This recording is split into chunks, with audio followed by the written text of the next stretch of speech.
Welcome to the first ever New Stuff Records podcast where we interview independent artists on the scene and get an understanding from independent artists directly of what it's like to be an independent artist. Today we are joined by the North by South. Hello Chris and welcome. Yeah, cheers Ollie for having on. It's been a long time that we've known each other, hasn't it? How long have we known each other? How long have we known each other? Fucking hell. Over 10 years, isn't it? 11 years probably. Was it we met? Years. End of 2013. And we're in 2024 now. We're about to be in 2025. So 11 years maybe. Yeah. But yeah, I was just.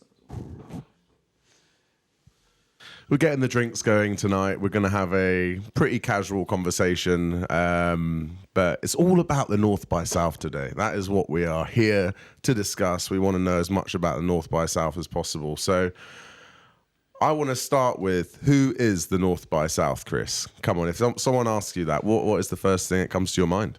Who is the North by South? North by South in a lot of ways isn't just me. It's everyone that I've collaborated with over the years to make my songs, come alive. It's kind of like a musical collective project in a way, but if I've got to write the songs, I make the songs, I do it. And anyone that's been involved in the journey along the way to me is the North by South as well, like my friend John Marco Cimatti in Rome, like you for instance, when we did an EP together. He also contributed a lot of songwriting credits to some of my songs. I think very much in a way it kind of embodies the New Stuff Records vibe where, we're all working together to create something meaningful and create something that have an impact and also express ourselves. And yeah, the North by South, especially when it first began, was, it was almost like a team building exercise. I had the songs, I got some guys to play the music. Eventually they contributed their own bits as well. It's not like your typical band, It's always changing. There can always be new people. There can always be new lyricists. One of my last releases, Los Bandidos, was a mixture of English, Spanish and Italian, with Antonella Gambetta Burke, ex-Top Enemy writer, Australian Sunday Times writer, best-selling author as well, introducing my EP in Italian. And we also had Javier and Charlie from the Gulps on one track, one of Alan McGee's bands. So, yeah, I mean, the North by South is fluid. It's not just me. It's people that come along on the journey with me and just want to express themselves and make music, and that's what the North by South is really. It's kind of an expression of me and everyone around me, my world, my environment. The whole name comes from because I started it in Manchester, as you well know. Yes, absolutely. Yep. So there's like the North by the South kind of thing. It sounds like a book title, not an artist name. That's how I always thought about it. Originally, I had a blog which was about bands, and I called it North by South on Tumblr. Back in the day, back in the day when people actually used Tumblr. And I was interviewing bands and doing reviews of bands, and I thought that's kind of a cool name. Okay, I deleted the blog and I made it my band name. So I was like, I thought it was just a cool little title in a way. It's like a book. Yeah. So have you always imagined yourself to be like a collaborative artist? Did you ever imagine yourself as being like a independent artist, kind of doing solo stuff, or has it always been about this collaborative stuff? In your history of music, have you always worked with people, or is that more of a recent thing? No, I've always worked with people. I mean, even going back to my first release, my self-titled EP, I was very lucky to have bumped into a guy from Corsica called Machi Garcia at an open mic. I can't recall which venue it was in Manchester at the time, but this must have been end of 2017, maybe? Beginning of 2018, can't recall exactly. But I released my first EP Halloween 2018. I bumped into this guy and he's French, and he was like, oh, you put some French lyrics into that song, Matilda. And he was like, oh, I really like that. I really like your music. Can I record you? I was like, yeah, cool. For free. I was like, lucky me. And so for a few months, I was just walking over with a cup of tea in my hand to his house because he lived down the road from me. And he contributed some bass parts on the first EP as well, and he kind of helped me structure the songs a little bit and really brought alive just from what I was playing on an acoustic guitar and electric guitar. He kind of made me realize how to make parts for songs and how to put a song together really with multiple instruments. So that was a huge learning experience for me. And once again, that goes into the collaborative aspect of what I'm talking about. I don't think any solo artist can ever say that they're not collaborative. And that's why I don't consider myself to be a solo artist. Even though I go out and I'll play gigs by myself with an acoustic guitar, still it's not really all my own music. Some of it is, but at the same time, I'll always will admit, some people help me along the way making these songs, bringing them to life. It's just like when artists have people that inspire them, you know? Where did they get their ideas from? The people that they listen to. True. No solo artist is ever like a genius in their own right. Everything is kind of borrowed and transformed and then repackaged. It's just putting yourself and your own DNA into it that really makes it real, you know? Absolutely. What I've really loved about your music is, well, whenever we met at uni, you always used to go out to open mics and things, and you always used to start a lot of your songs with just an acoustic guitar. And that, I think, is like integral to your sound. I think that you're a really good songwriter in the sense of you can pick up an acoustic guitar, come up with a really good story, like draw in a lot of people from that, and then build from the ground up. Is that kind of how you write songs nowadays? Like, do you start with the acoustic typically, or how have you been writing with Jean Marco, for example? When I was writing with John Marco, I mean, a lot of it, it all came from just picking up a nylon string guitar and or acoustic guitar, and just coming up with an idea, melody, this and that, and then okay, let's put a drum beat to it. Okay, now we'll change it up, we'll change the key or whatever. But it's always started from just me with an acoustic guitar. All of my songs, every song is at the start has been a few chords, and then from there it evolves. A lot of songs that I've recorded and ideas and stuff where I've done instrumentals first, I usually have problems coming up with the melodies. Then I'm like, I can make this awesome instrumental, but then I'm like, where are the lyrics? Where's the where's the feeling, the soul of it? Yeah. So whenever I write a song and there's actually kind of a bit of soul put into it, it always comes from me just having a guitar in my hand. If I try and do it electronically, or if I try and do it based on the instrumentation, not the feeling and not the melody and the lyrics, it usually doesn't come out, or it's never a finished song. It's very rare that I finish a song like that. They always kind of come from the heart and just with an acoustic guitar.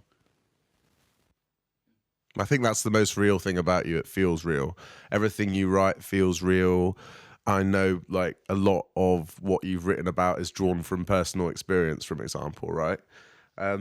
Where do you see yourself going next, and where are you in your writing journey at the moment? And cheers, by the way, as well. Cheers. Great to have you on the podcast as the first guest of a New Stuff Records podcast. Cheers to the North by South. Grazie mille in italiano. But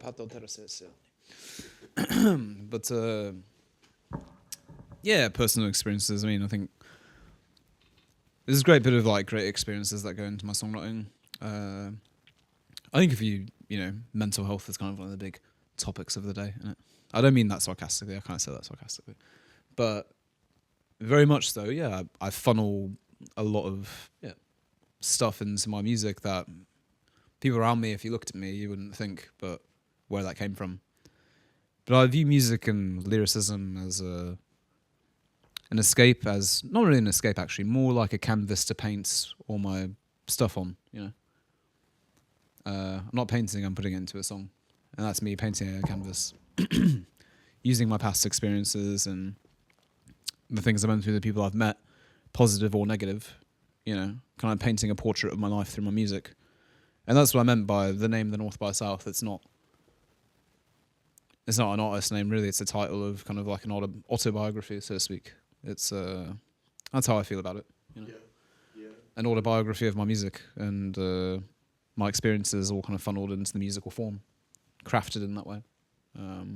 Taking the good and the bad and then crafting it into something that other people can relate to.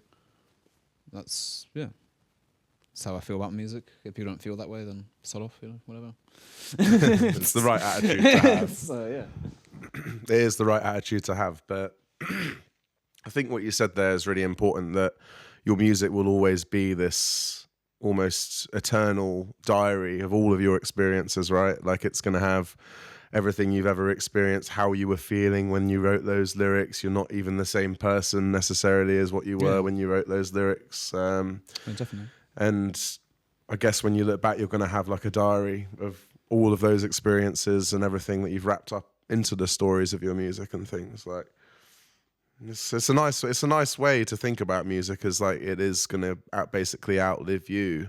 And another thing is, if you don't feel you're getting recognition, you could get a lot of recognition like in the future, like beyond your own lifetime. Oh yeah, for man. example. You never know. You could be like 62 Rodriguez who didn't even realize he was famous until a bunch of people in South Africa said, "Do you want to play arenas?" And he was in Detroit. I think he was working in a car shop or working in construction. He had a family and everything, and he was like, "Didn't realize I was famous." No one in America knew who he was, and then all of a sudden he was playing some of the biggest stadiums in South Africa, in Joburg and Cape Town, and he didn't even realize, because the record label actually hidden the money from him. Oh, it's an They'd incredible lied to him, but he was actually worldwide famous, just not in America, and he never even realized it. And so he did it. He died recently, actually. He died last year. He was old. But he finally got to live his dream when he was like in his 70s. He didn't even realize it, that he was famous, And then all of a sudden someone was like, can you play this, I don't know, the Springbok Stadium, basically, in Cape Town? And he was like, who are you?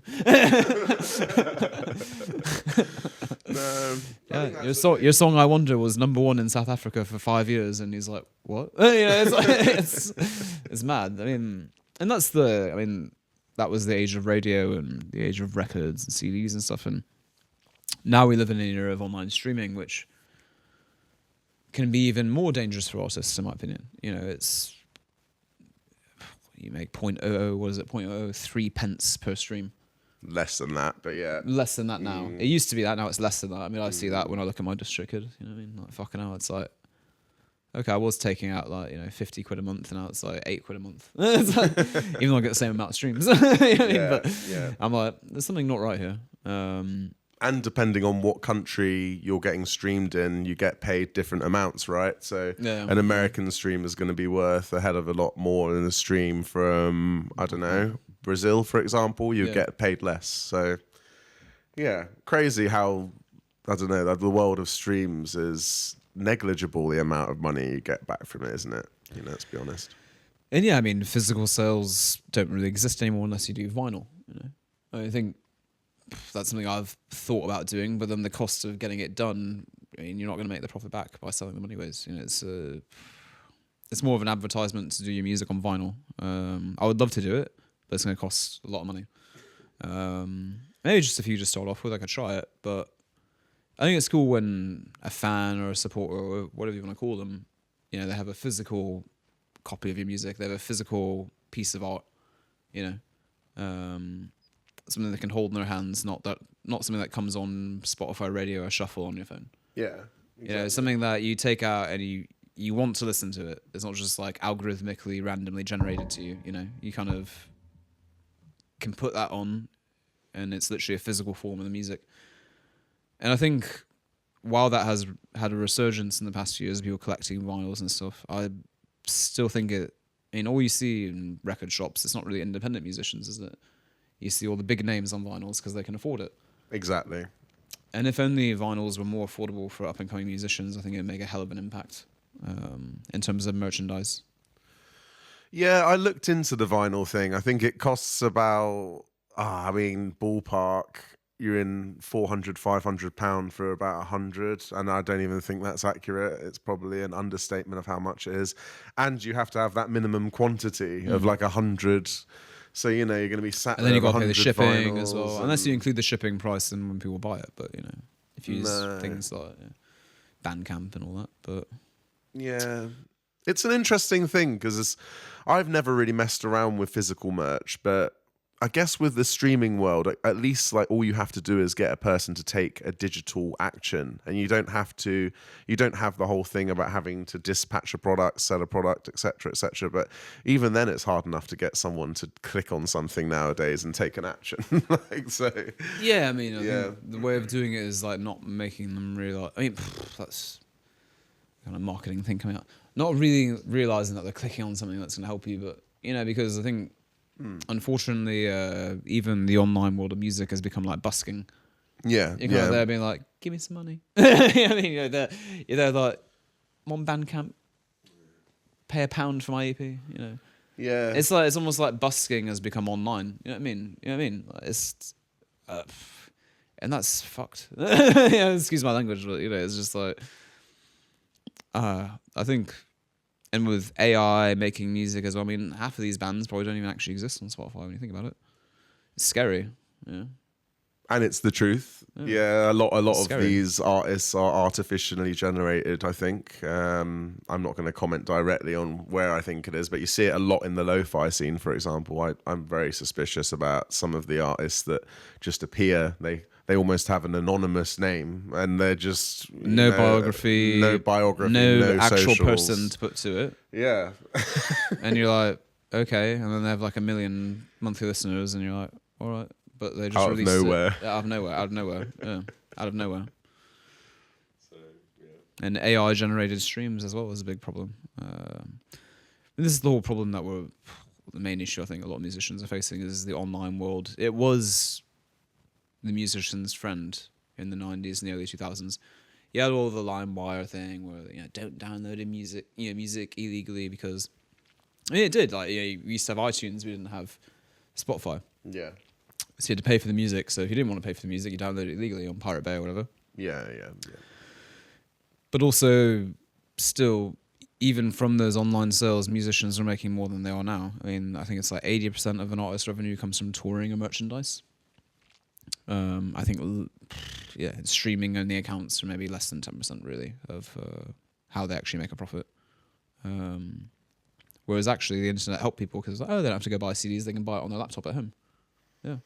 Yeah. You don't have to pay £10 for a CD and go to HMV. You can pay £10 on iTunes and you got an album. And you can put it on all your devices. You can burn it onto a CD if you want to and put it in your car. That was back in the day, But now with streaming services, I think we've entered kind of not a brave new world, a dark new world where you can't.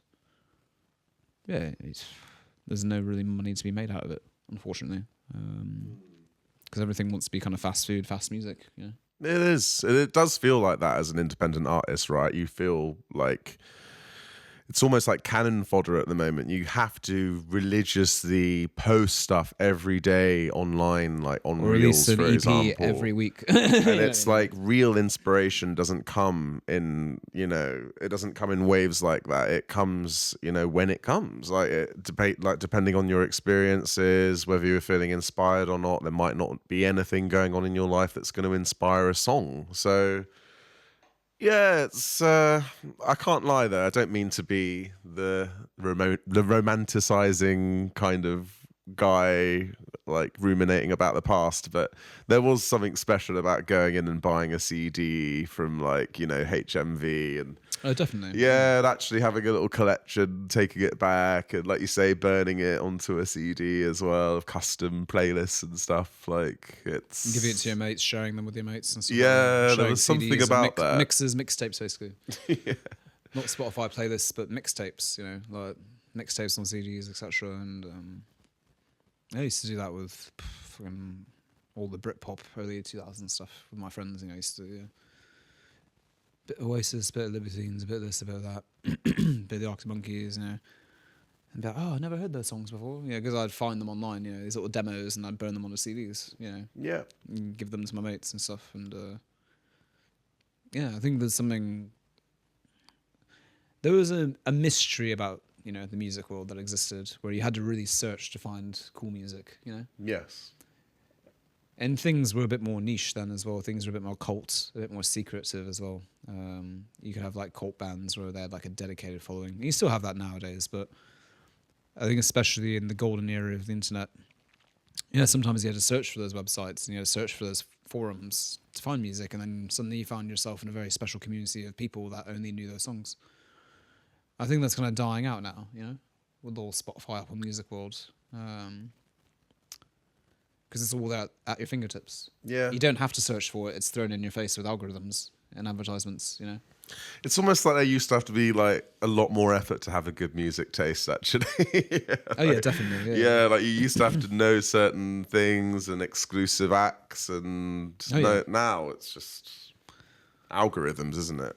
Yeah, I mean, it's no different from when, like, you know, physical advertising was a huge thing, billboards and things like that. If you saw like Oasis, Wembley, 3 nights, you know, on a billboard. But I mean, yeah, to find the really niche artists and the independent artists that are doing it, you know, off their own back as well, it's extremely difficult these days, and it's extremely difficult to find any of them anymore because they're not making any money out of it. So why would they continue it? You know, even though it's not all about the money, and that's why I still make music, and I urge anyone that isn't making a lot of money to still keep making music for your own sanity, because one day you're going to look back on your life, and if you didn't actually even give it a try, then what was the point? Yeah. Yeah. Absolutely. Even if you failed, at least you tried. You know? Yeah, yeah. So, yeah, it's a bit. Yeah. Some cheers, boss. Pleasure to have you on the podcast, mate. Always a pleasure. Always a pleasure. So, for this next part, I'm really interested in the future. Where is the North by South going, and what are your plans for the future, Chris? Plans for the future. In the new year, to kind of go back to the kind of collaborative aspect, more so in the sense of putting a live band together again, because it's been ages since I've done that. Since, well, the incarnation of the North by South, it was a live band. Since then, it's been using drum machines or occasionally a drummer and just kind of flowing through it, not really having a set group of people. But that's always how the North by South has been. Anyways, it's always been flowing. It's always been changing. But I think this year needs to be a year that's defined by a group of people coming together with me to help express these songs and make these songs, and having a band. And even if it only lasts year, but then the next chapter begins after that. I think the next chapter is having a fresh group of people to work with. Namely Oleg, your bassist, which I'm going to nick for a bit. Absolutely. He's buzzing for it, from what I hear. So he absolutely. He keeps asking me when we're jamming and when we're going to record, so I need to get on it and stop messing about, basically. So let's go into that. So what does the North by South need? What are you looking for right now? What is the band? I'm looking for a keyboardist, a guitarist. Well, the guitarist is already set. Oleg. I need a bassist and I need a drummer. And Okay, so you I just play need guitar and sing. So keyboardist, bassist, and drummer. yeah, 3 pieces. Okay. Yeah. Perfect. So complete it. That's it. In London, based in London. Based in London. Yeah. And I've heard your newest music. It's really it's classic North by South. It's storytelling excellence. It's got that emotion as well, but it's also got that kind of Brit rock feel to it as well. I'm really looking forward to hearing the new stuff as well that comes out, and we'll be putting it on our modern indie playlist and definitely supporting it. Where do you see the band going? So are you going to lead on the songwriting, or are you going to write as a collective? The music as a collective, but the lyrics are always going to come from me. That's I think that's a given. I think if I'm the singer, it's got to come from me. If someone has some ideas, I'll play around with them. But I think the instrumentation, I need that kind of fresh wave. I play the guitar and then you play along to me. And if it sounds great, it sounds great. Not that I'm getting bored of doing all the instruments myself, but I mean, it's always good to have that fresh perspective, either on the lead guitar, the keyboards, the drums. It's always good to have that fresh perspective.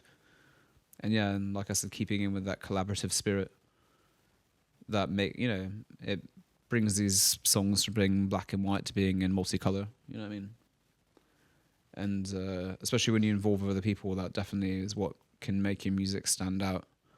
Is that it's not just black and white; it's all the colors. Yeah, it's Technicolor, and you kind of create these shades in your music. I think you can tell when someone's done all the instruments themselves. You can. I mean, you can and you can't. It depends on who it is, but you can kind of tell if it's just one person doing all of it. But when you've got a group of people, every bit shines. Then everything has its own individual mark. And I think that's really important, especially with rock music, band music, to have that kind of collaborative feel. Otherwise, then it just sounds kind of pop produced or solo produced, and yeah, I want to go out off that direction for a little bit and go and find something new. No, I agree. I was just some new stuff. You know what I mean? Yeah, new stuff. No, I was just sorry.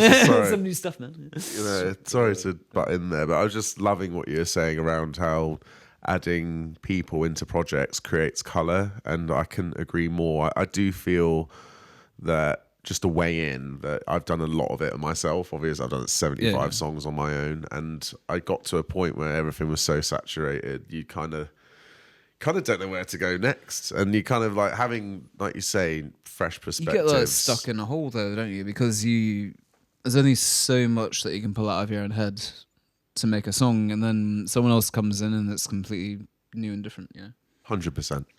I mean, it was like when I did, the Episteme EP, the acoustic and the piano and everything. Really nice mellow EP, me. By the way. Thank you. With You Can Stab Me, Avaline. And originally, Avaline was a whole band thing. I hired a drummer for 2 days. I don't know why I wasted my money on doing that when I just stripped the whole song down to a piano and vocals with a cello. With guitars and everything. It was mad. And the song was complete. And then Johnny Woodhead, he's got an amazing studio in Stockport, by the way. If you ever want to go up and record with vintage pianos and guitars and stuff, he's fucking awesome. Great guy to work with. But he was like, we put all this work into the song, and I think it really sounds great with, the guitars and everything. And I was like, just take all of it away.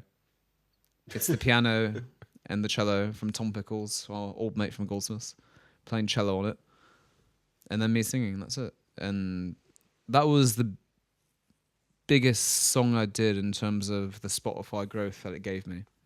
I got put onto a playlist that had 20,000 followers from some girl in Chicago, Dark Academia but Make It Romance, I think it was called.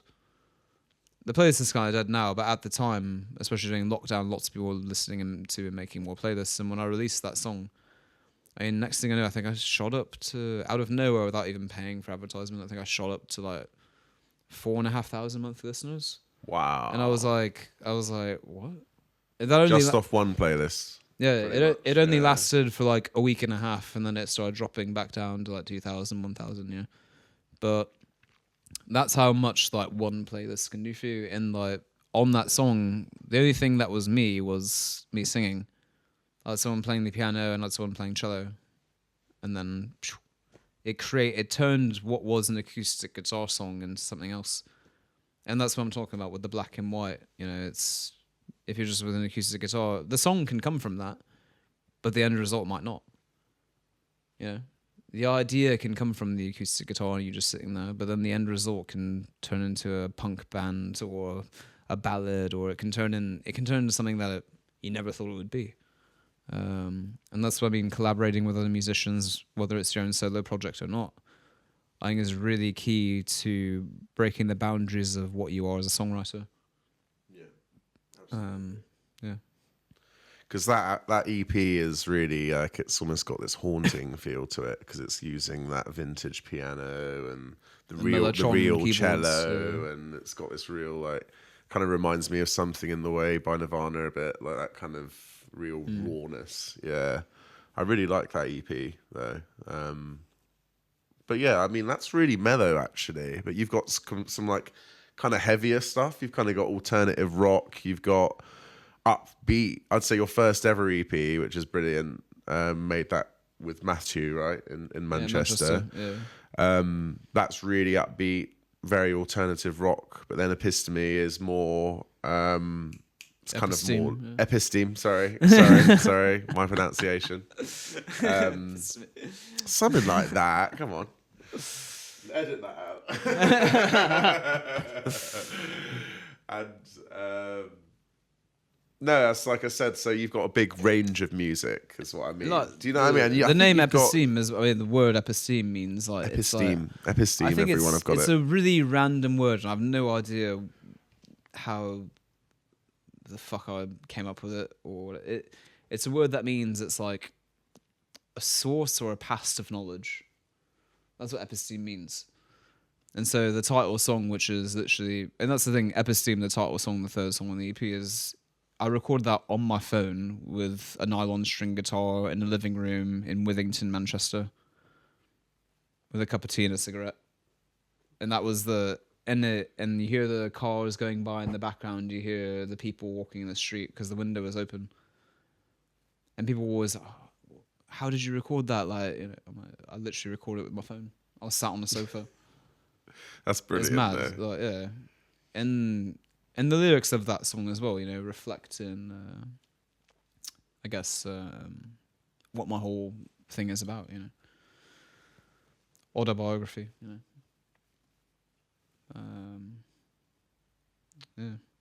Even reference you in that song as well. When a West Country lad walked in the room, you know what I mean? Yeah, that's Trouble from the West Country. Yeah, definitely. I met a brown-eyed, curly-haired girl from Yorkshire. You know what I mean? There we go. And we go into the reality of, I don't make up characters. I mean, everyone in my songs are actual real people. They're not made up. So that's interesting. And that's what life is about. I think you need to, well, it's like Hell is a City off RAP as well, Hell is a City was a murder mystery noir film based in Manchester from the 1950s. Which no one really knows about, but yeah, that was a project we were discussing, wasn't it? At one point, we were going to do a kind of almost a film or short film, wasn't it? Music videos and everything, yeah, to kind of create like a noir kind of feel. But then the band all fell apart, didn't it, at the time, And that's the problem. That's the problem when you go a bit too much and you got to be careful as a solo artist. Like I said, you always have to have collaborators, but always take ownership of your project. You don't want to end up being someone that's floated around 5 bands and then like everything has like no streams on it and then you release it for nothing. It's like always stick to your guns and always believe in yourself and carry it because you don't want it to fade away. I really agree, and I'd probably just add, like, with what we're talking about, is setting expectations with bands about who's writing or what the splits are or what the royalties are before you even start, basically. And that I'd say that's one element of it. I mean, definitely. I mean, working harmoniously, right? Yeah, definitely. Yeah, and that's why I've always, like I said, it's like the next chapter isn't the only chapter. There's gonna be a chapter after that, and if it's not the same people, it's gonna be different people. It's just gonna be me, and that's how I have to approach things realistically. I'm not like this band is gonna be with me forever. It's like anything in life. It's like nothing is forever. You have to realize that things will change and that you've got to roll with the punches and go with it. You can't just rely on the same people or the same idea. You have to change and adapt, and that's what I did. Like, I even branched into rap almost with my collaborative EP because John Marco is a rapper. He's a rap producer. He had never produced any indie artist or guitarist, and then I kind of helped him and showed him how to do it, and then he learned really quickly. I'm not saying I taught him how to produce. He was an amazing producer anyways, but it was a journey. He hadn't produced anyone just with an acoustic guitar in front of him before when I first met him. He'd always made beats and everything like that.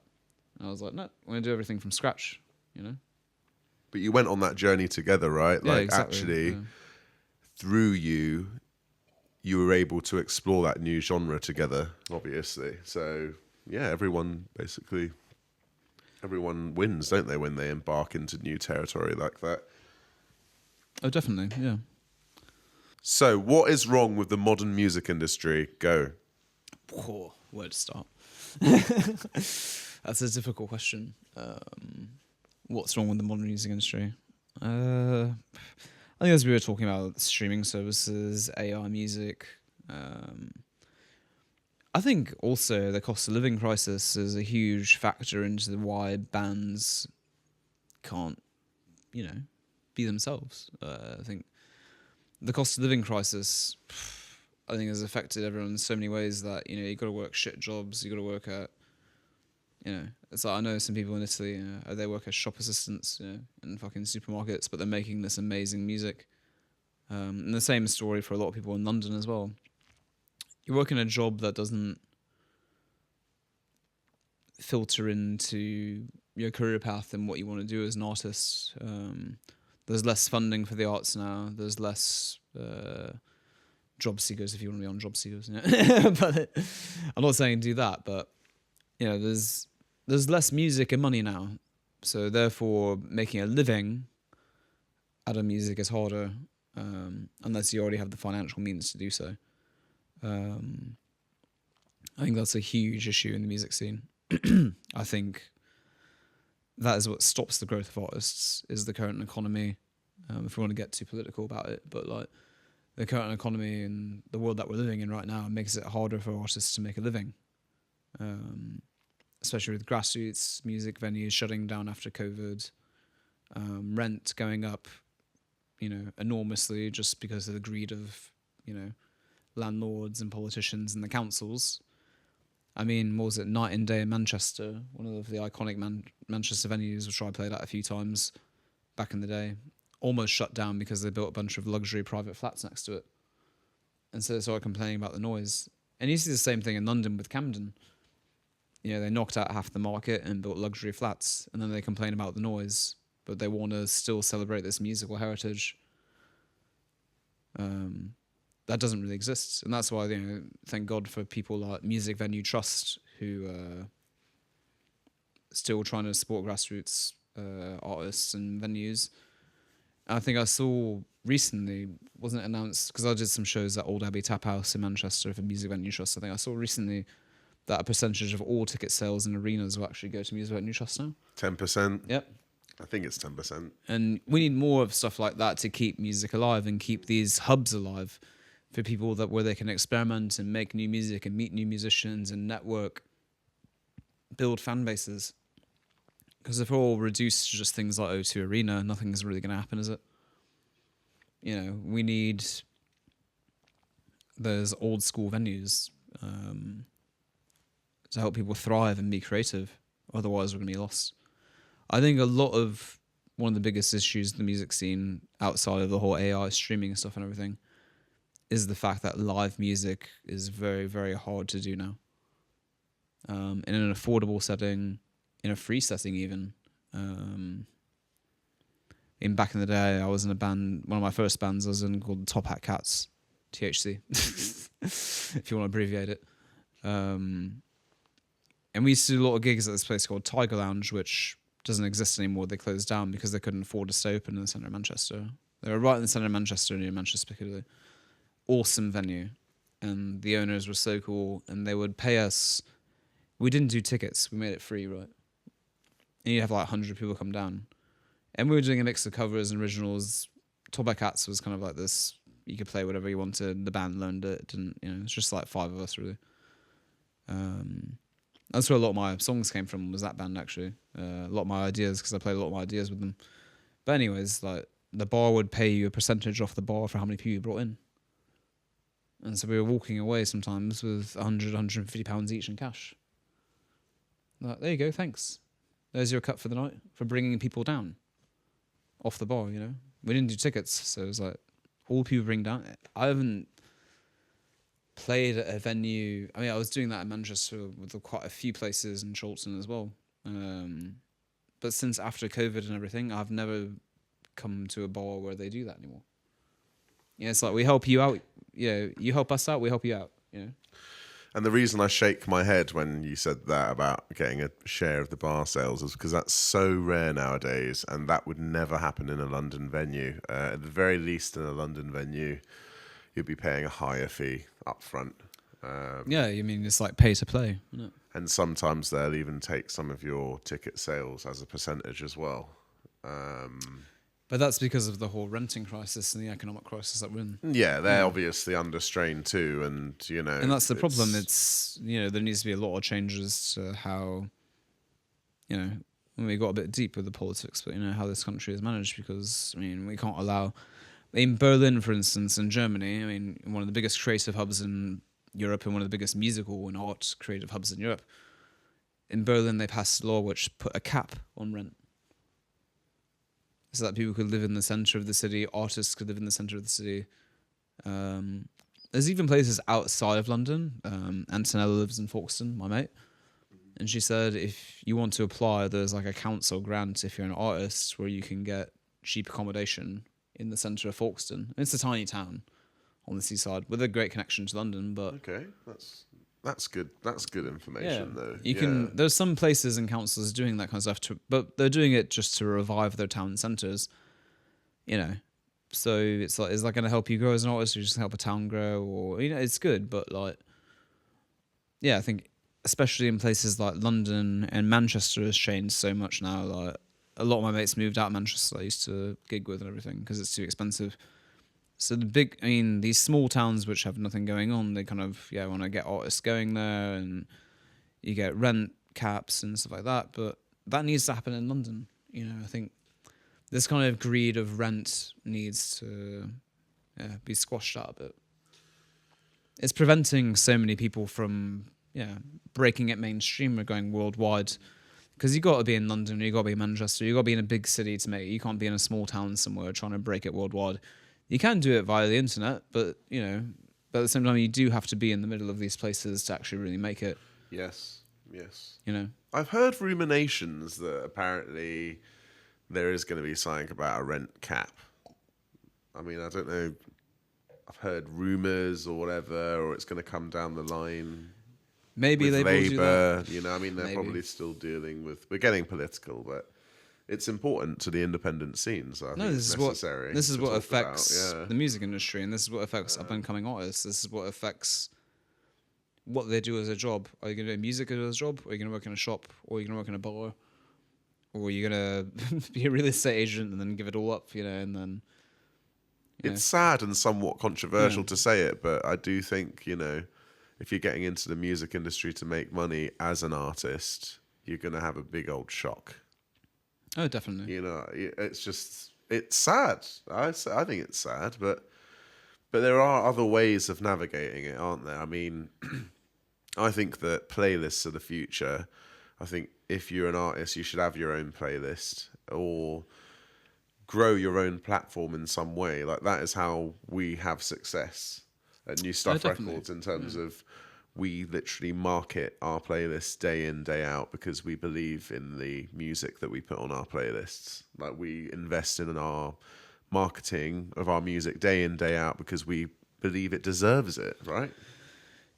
Yeah, and I think at New Stuff Records, I think you'll be very careful about who you choose, and you're the genuine people that really want to make it, and really want to express themselves. And I think that's, as being a part of New Stuff Records myself as well, I think that's what we have to pride ourselves in as people that really want to make music and really want to express themselves and tell their stories through music. We're not just making pop music to go on the charts. We're telling real stories by fucking real people. And that's, I think that's lacking as well in the music industry. You can sing about getting fucked up at a party. But still the same formula. Like, sorry to speak over you there, but it's still the same formula. What do you mean the same formula? I mean, it's just the same old nonsense, isn't it? It's like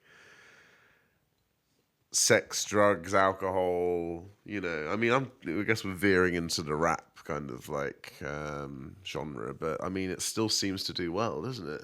I mean, definitely. I mean, I think off my last proper EP, Les Bandidos one, I don't think anything was really about drugs or alcohol or anything. Like, I think it was all about, there's a lot of philosophy inside of it, especially with the Italian lyrics that John Marco was writing. A lot about philosophy and everything, and it's kind of bridged into kind of thinking maybe it's about partying, but it's not. But I think, people want carefree music. They want music that makes them forget about the reality that they're living in, especially with the conflicts that are going around the world at the moment. And like we were talking about the economic crisis and the cost of living crisis, people want to be fed songs that make them forget about that. But also I think it's important to have songs that actually confront that. I think it's important for lyricists and songwriters to, like in the 1960s, I think we're kind of back to that in a way. We're in a Cold War basically, and no matter what it's about, whether it's about the conflicts themselves or if it's about their own personal struggles and about just life in general, I think you need to actually express it really honestly and actually really talk about it and not mask over it and not pretend that everything's okay. let's go out and party, get fucked up, you know. It's like, okay, yeah, but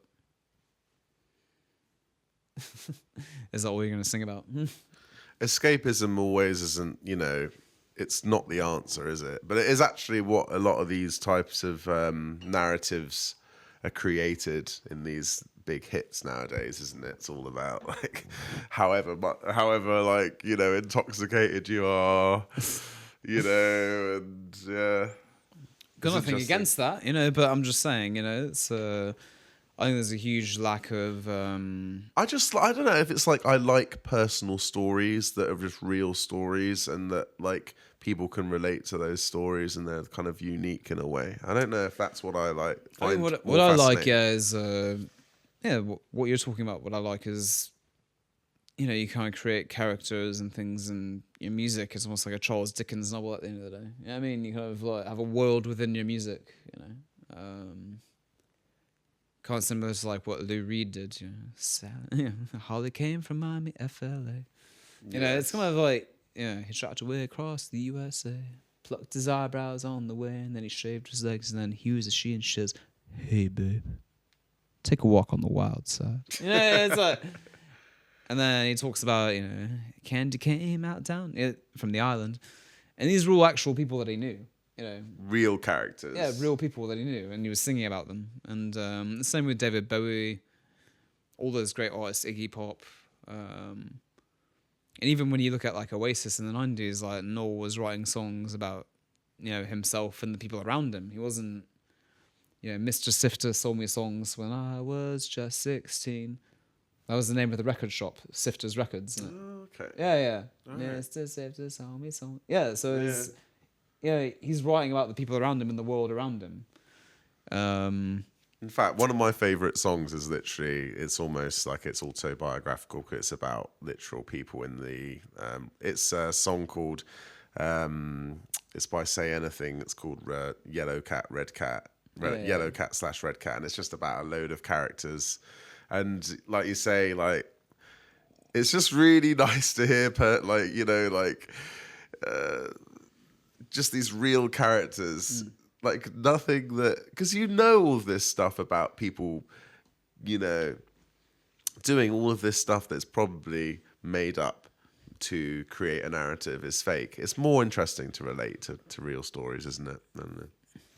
We're just going to do a quick session now. Chris is going to play some stuff on the guitar.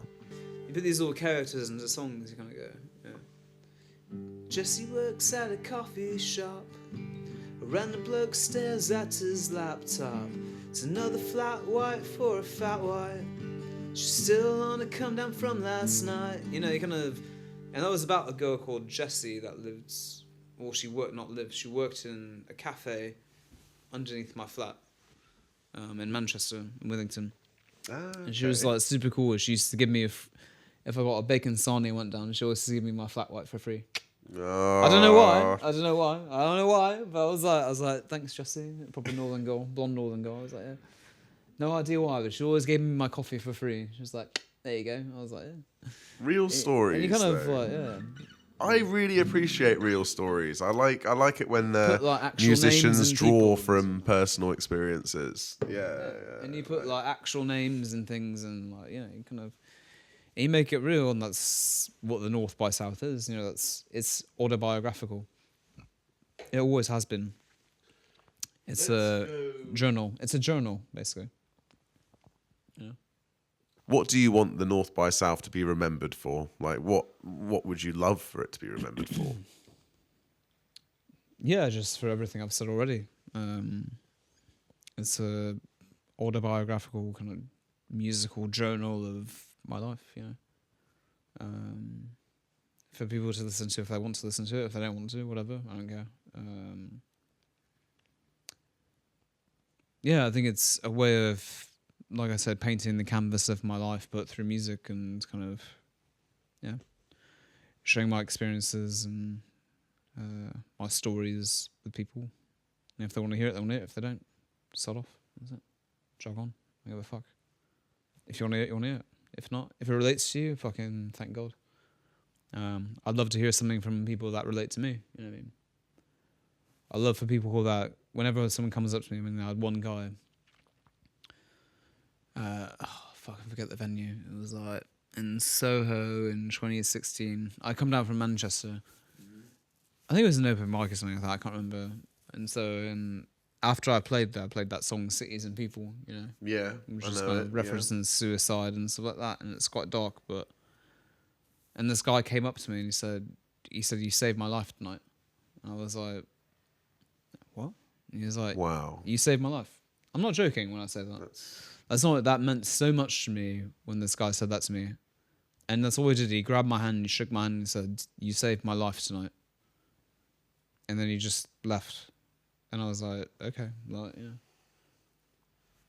And that's because I'm always singing from my heart, you know. I'm always singing about my experiences. I'm always singing about my mentality, about everything, you know. I'm always singing about what's real. I don't make fake songs about being running along a beach. Something like that.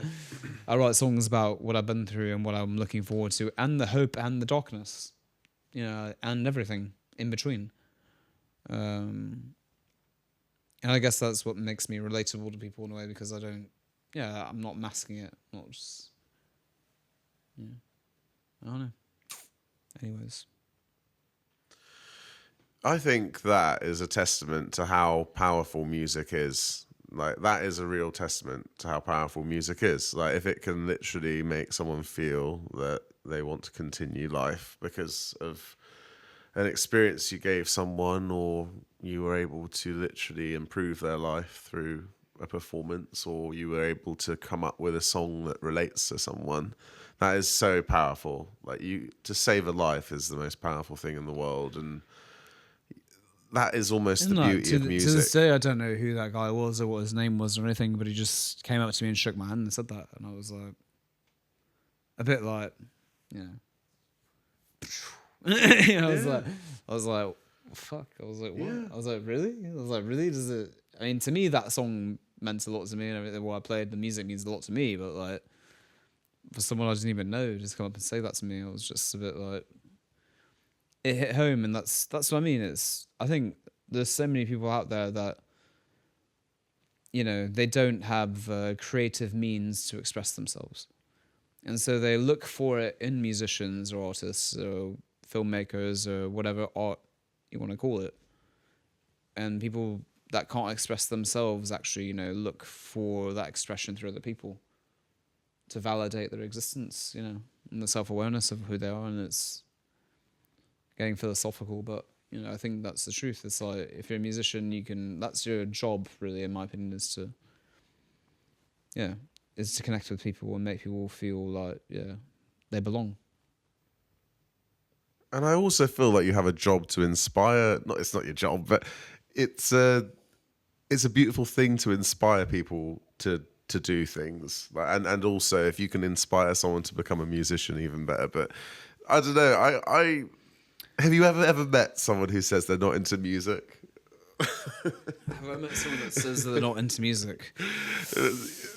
Like, I don't know, actually. I don't think so. I don't know, man. It's the most universal, like... I don't know. It's, if you're not into music, then who the... I don't know, like... If you're not into music, then... Everyone's into music, man. Yeah. But this is what I mean. Like, you were saying about how it can... How, you know, you can inspire people and through doing music, and how... It's just a really powerful art form, to be honest. But I like just what we were talking about earlier, about how busking is becoming a digital kind of problem. And I also want to hear about what you were saying about AI streams after this. But the whole thing about online busking now is like on platforms like TikTok, you know, you're not getting the entire donation. And that is like, you know, then you have to think about, at the end of the day, a lot of people are always cashing in on musicians in ridiculous ways, and it just frustrates me. And that's just about the digital busking thing we were discussing. I don't know. And I would also love to hear about what you were saying about AI streaming. So, but what I mean by digital busking is like, I mean, it's just like, I mean, like when you go through Instagram, how many advertisements for bands are just like their phone sat on the side, you know, and they're like wardrobe or something like that, and they're just like playing as a band, and it's like, it's like that shit that you can see in the street. You know, I think Laurie Wright. Yeah. It's like one of the actual real buskers left in London, in my opinion. Yeah, and he's one of the. I guess the thing is that he's one of the characters that's actually, again, an independent musician who's been on the circuit a long time and actually just built it up. Like literally just like old school, like No, yeah, definitely built hustled up. it. Yeah, basically. hustled it, man. You know what I mean? Busting on the streets in Camden, like, with a full band and everything. It's like- Yeah, but doing it so consistently that no one has done that consistently. You know what I mean, and actually made something of it by like selling out Scala and stuff like that. Like doing an amazing gig with Alfie, our mate, on the drums as well, playing for him. Bless him with art. And yeah, I think there's a huge community of artists around in London, but we've got to like, get that thing right. I think some people are getting to it, you know, that we all need to work together to beat these major labels and to beat these the corporate music, basically, and to actually show that England and London especially still has a real music scene. We can't allow it to be taken over by all, you know, the algorithmic Spotify bullshit, basically. I agree. I mean, let's lead into it. Let's talk about consistency. Like, as a musician, that's probably the most important thing, right? I think consistency, but the problem is what consistency means nowadays is releasing as much as possible all the time. I disagree. I mean, that's what everyone expects of you, but that's not what you should do, right? No, Yeah, no. of I mean, course. if I don't feel a song is ready or right, like why should I release it? Excuse my language. Why should I release it? You can swear. Why, you know, we'll bleep it out, I guess. But, you know, it's like, why should I release it if I don't believe in it? And it's kind of like cannon fodder, you know, with people. They just kind of want to release. Right, Chris, thank you so much for coming on the podcast. Big up the North by South. Make sure you check out the North by South on all streaming platforms. Brilliant tunes. London Town's one of my favourite tunes, along with Bad Signs. Any last remarks from you, Chris, before you go?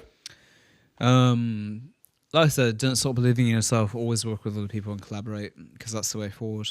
And I think that's the spirit of the New Stuff Records, in my opinion. Always collaborates. Never think that you can just do it yourself, because you can't. Yeah, that's Mr. Humphries signing off. That's it. We're more powerful together, and we're signing off. Thank you so much for listening, and we're going to come back with a new podcast soon. So make sure you follow the podcast to stay up to date with all the latest.